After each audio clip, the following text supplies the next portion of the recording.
Hello everyone, Adam here. Welcome back to Space Engineers. We are in desperate need of a mining vehicle, but that means we're in desperate need of motors and stuff. And there's a nickel mine over near my initial crash site that I've still been using. I haven't found one closer because I haven't really looked because I've been coming over here. So I just make a habit of grabbing a bunch of nickel when I come over here. I'm still manually mining, which is extremely annoying, and with some of the things that we need to get done in the next few bits, it would be very helpful if we could get a actual mining vehicle going.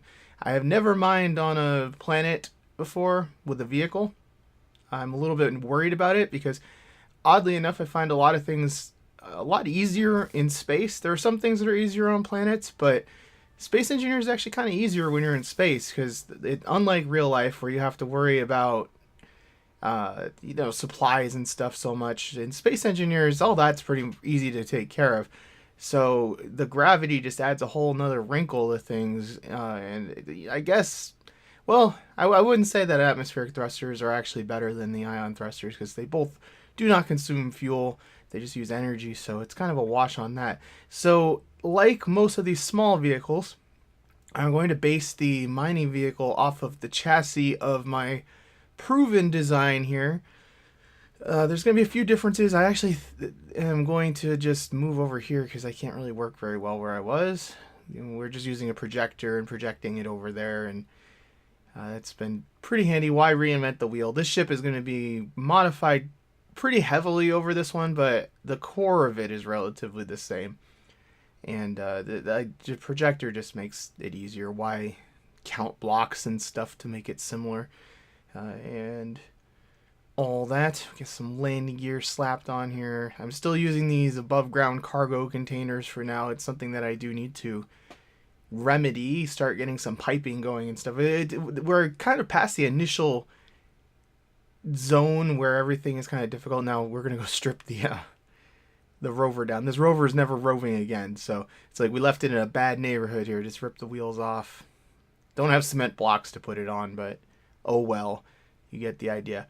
That thing is kind of in the way where it is. I should have moved it first, but I didn't, so we'll end up having to move it lickety split here a different way, which I kind of like lifting things with the ships anyway. So I just attached a little spur on the top so that we wouldn't burn holes in the roof, because I do kind of plan on converting this rover into a ship of some sort. I'm not sure if it's going to be more work to convert than just to build something new, but we'll see what I end up doing with that. But I wanted to have an area over here that's just a resource drop off, and so I don't have to fly into a docking bay or anything like that. It's just a connector basically where I can drop things off with the mining ship, and hopefully in the future some sort of cargo ship as well when we're going up to space, that sort of stuff. So it seemed like a good idea to get a little area over here because the mining ship is going to, I don't want to be manually unloading it, and there's already connectors kind of going to this general area, so it just seemed like a pretty straightforward thing to set up. I'm surprised it's lifted this so well. I think we're pretty much at this ship's weight limit. It says, I don't know if that mass counter is correct. I actually should pay attention when it disconnects, because the weight limit of this ship is somewhere around 55 to 56,000 kilograms, and we are right in that zone. But it's flying pretty well. We don't have any speed going, I guess. So if I was going faster, it would probably be bad. Does it count the weight when I disconnect? Oh, I guess I decided I didn't want to park it here. Things kind of in the way everywhere.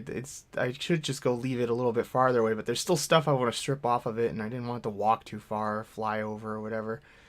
Now, I don't know why I got out there. But yeah, we'll just set this thing down. But anyway, like I was saying, I do want to kind of convert this over to some sort of a cargo ship. I really am not sure if it's easier just to start again. It seems like if I just slap some engines on this, it'll be kind of unwieldy. I'm going to have to think about that. But we shall see what happens. And just going to leave that there. We'll probably end up having to move it around again, but it's good enough for government work. Now there is some music on here in the background for the next couple parts, just because I forgot that I was recording and I had my iTunes library going. Rather than just do this silently, I'll leave the music in, because if whatever. At worst, I'll probably get a content ID thing and it will be kind of dumb. But anyway, I am finally got the connector going over here at the resource drop off. I also am removing those above ground storage containers, so everything is going to be stored in our cargo base from now on, which should make life a little bit simpler and better, I would think, going forward, because we won't have to be manually. I have the realistic inventory on it. I've been schlepping stuff around manually in my inventory as I need it, so it's a little bit easier if we can just grab stuff from whatever cargo container on the base and all that. So we are back over at the crash site for the final time. The wreck is down to just kind of a nub. There's still enough here that I do want to gather the steel plates and whatnot, because steel is still at... Steel's basically always at a premium, the iron ingots, so was worth the trip to come over here and fill up the cargo container one last time and get the rest of it. But as you can see, there's like one block glitch in the ground, but that thing is done. And we'll probably be back this way at some point, but there's nothing over here really anymore. Now, we are putting the final touches on our new vehicle here. It's got no large atmospheric thrusters because I wanted to keep the width down to be somewhat reasonable, so I'm hoping it will have enough. There's a bunch on the underside that you can't really see here, but I'm hoping that I have compensated with enough thrust that it won't be too much of a problem. We're going to get it out on its maiden charging flight. I can't really take it anywhere because batteries and all my stuff is messed up. The air vent is like not set to depressurize, so I'm dying in the cockpit.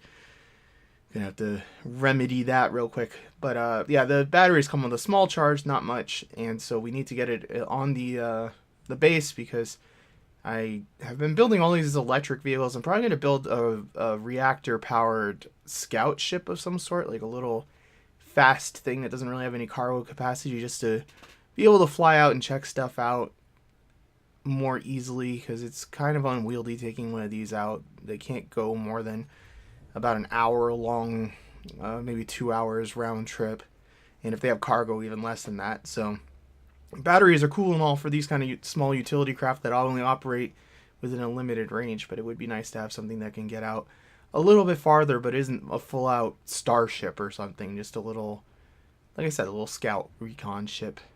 And so I had a little trouble figuring out where to put the front landing gear. I do like to have landing gear on all my ships so I can park them on the ground, obviously.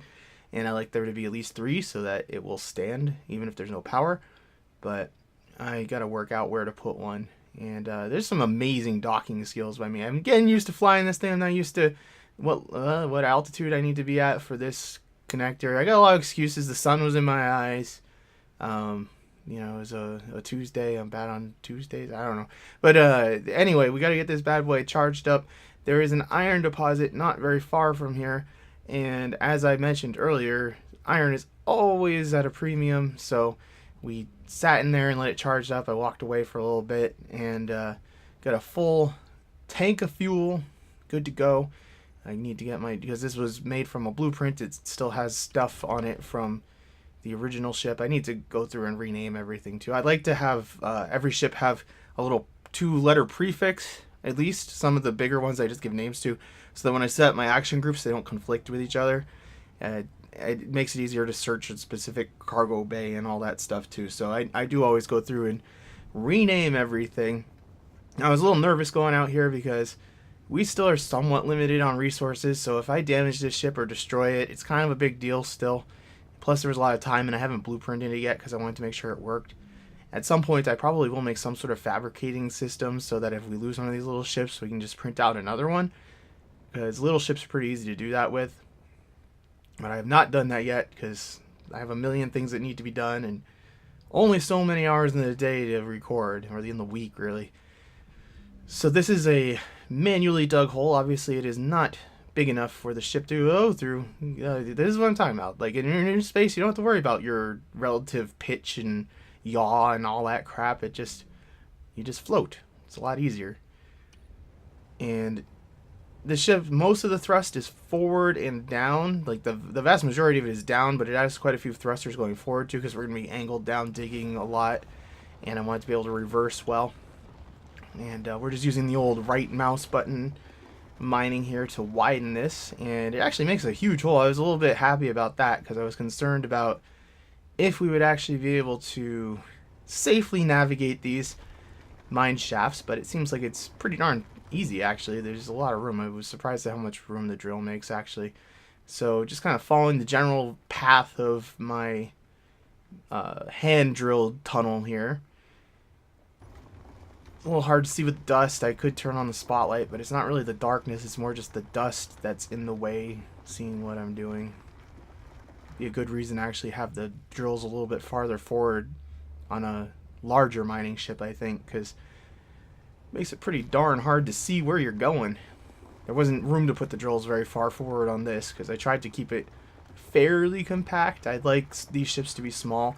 I'm going to be building, as I started working on in a previous episode, I've been doing some experiments with pistons and rotors and stuff, and we're going to be building a large-scale mining ship using that, but obviously we need stuff to build that with, so we gotta, and there's going to be like some resources like uranium and stuff that I just need in like very specific and not giant quantities, and the way the resource patches work in this game, it's like I kind of plan on using the main ship to get into nickel and iron specifically, because those are the ones that you need in like ridiculous quantities usually, and I'll use this mining ship to get smaller things like silicon and uranium, that sort of stuff. What else is magnesium, the stuff that you don't need in hundreds of thousands of units at once. So this all seems to be going pretty well. I'm being very gingerly, and this is the maiden mining voyage of this, so I'm not really that interested in filling it up to capacity here or anything. I'm more just like want to make sure it works and get back to base with it and tweak it a little bit from there if necessary. Now I should probably do more of a helicopter flight out of here, I guess. I don't even know how to like use the bottom thrust to do the lift, because that's where most of the thrusters are, and I'll get better at flying this thing in the future, and that's kind of what I end up doing. But it's not about speed, it's about getting out of that safely. I did not put on ejectors, so I should probably do that, but for now we'll just throw the stone out of the cockpit unceremoniously, leave it there to rot for all of time. So yeah, this thing works reasonably well.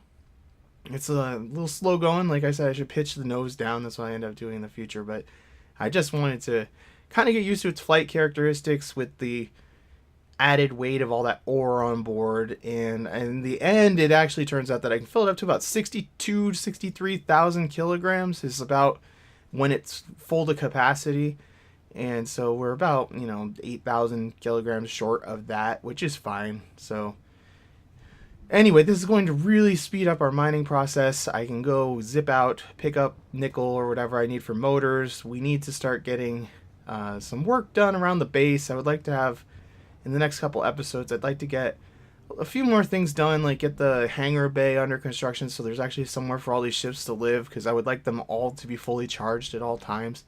And this one's just going to live out on this drop-off connector here for now. It doesn't look very good over here right now, but it's all a work in progress. My grandfather always used to say when he was fixing or building something, it's only temporary. Like everything is, I guess, always temporary in the Buddhist sort of sense. Like nothing has permanence, so makes sense.